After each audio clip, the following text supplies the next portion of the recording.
former mayor, Jun Simon, who will tell us of how an idea, very creative idea to solve the squatter situation here in our country. Mayor, if I may I call you Mayor yet? No more. My name is Jun Simon now.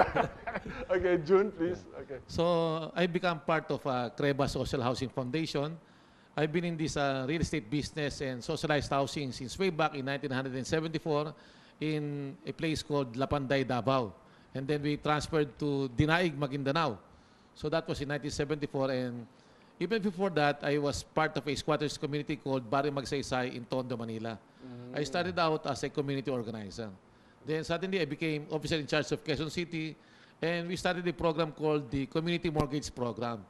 The Community Mortgage Program tries to address the squatters without relocating them, because we believe that when you relocate the squatters, you actually dislocate them from their livelihood. But today, that was in 1986, but today, 2009, we find out that we realized that land becomes scarce.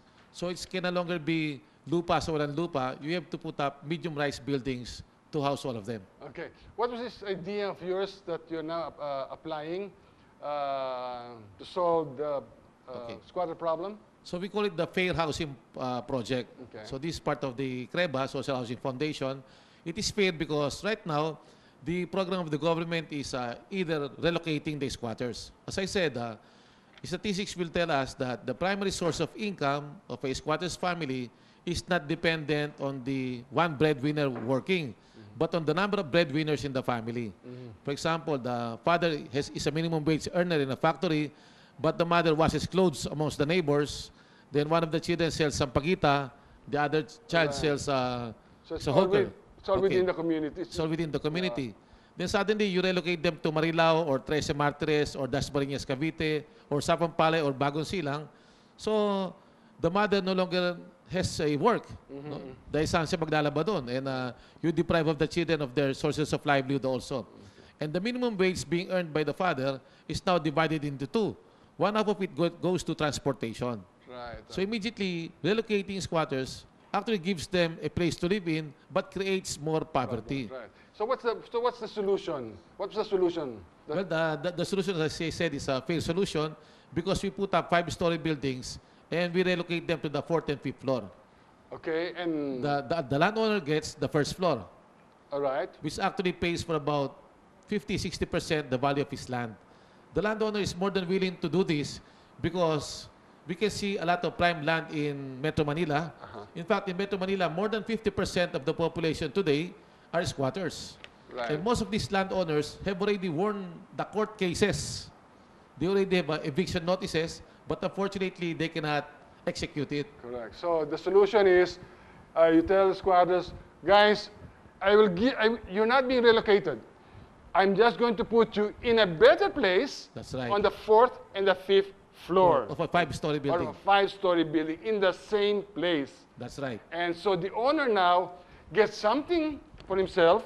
Okay. And the developer gets also something. gets about 40% return on its investment. So it's a win-win situation. That's right. Government, the squatters. Fantastic, fantastic. And that's a very good idea. I mean, are people doing this, or is it only you who is starting this? Well, we're starting the models in Creba Social Housing Foundation, and we're trying to convince the other developers to copy us. Because definitely there's a market for 2,600 peso a month and 5,000 peso a month condominiums in Metro Manila. Fantastic. I really hope. So what do? They call you up? They call Creba? Landowners can,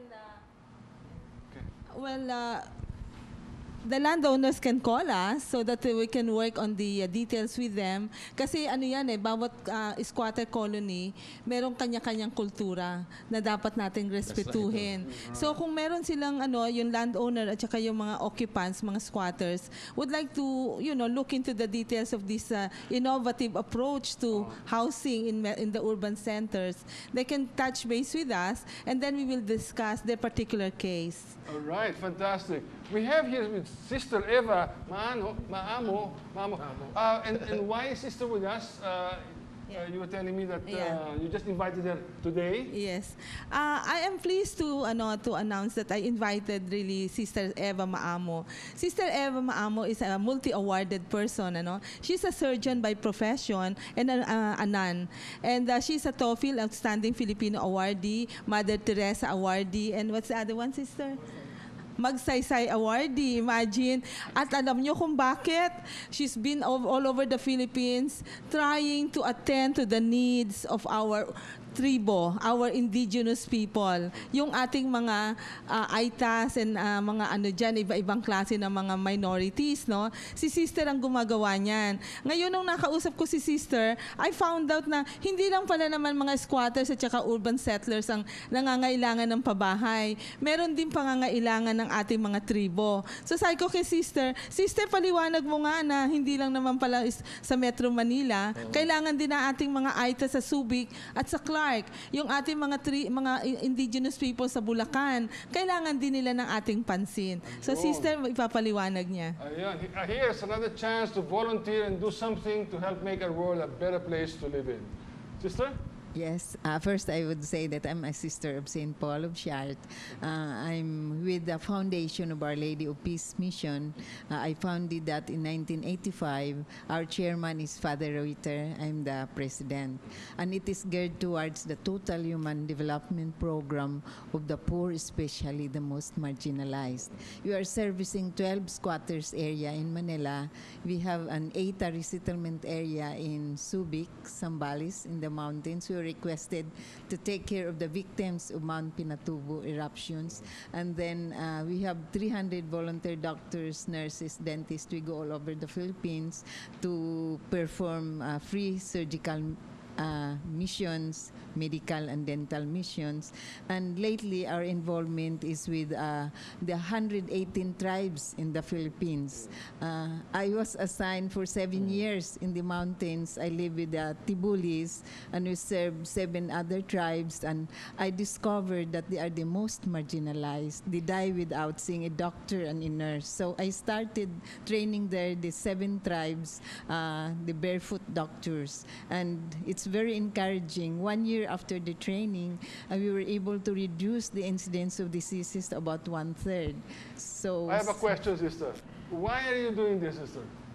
I Personally, feel, I feel this is a mission. a mission. Does This it make is you not happy to my do work. this? I Does it make you feel happy, Sister? more than happy. Why? Because I feel I'm doing God's work. This is not my work. This is a calling. Right. This is a Okay. That's what mission. we've been saying. Sabi ko, why are at Kriba? At Kreba? Why are you doing this? I mean, is it make money? I hope it does.